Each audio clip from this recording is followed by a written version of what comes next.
Bonjour my friends, I'm Frankie and welcome to Club Foodie Tips and Tricks. Having a wide selection of spices gives us delicious options to season our foods properly. On the other hand, with time, they lose their potency. So the next best thing is to create other blends like this one. Chicken Spice Mix.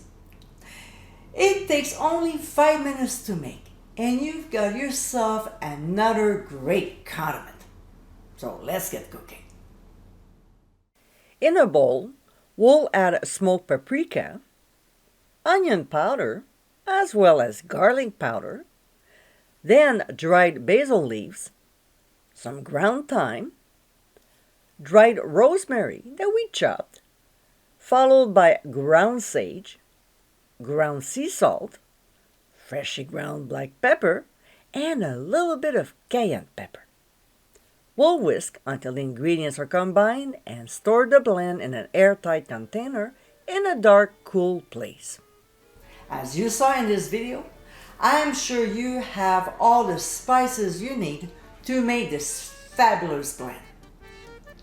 I hope you enjoyed tips and tricks of the day, and for many more, including recipes, visit clubfoodie.com.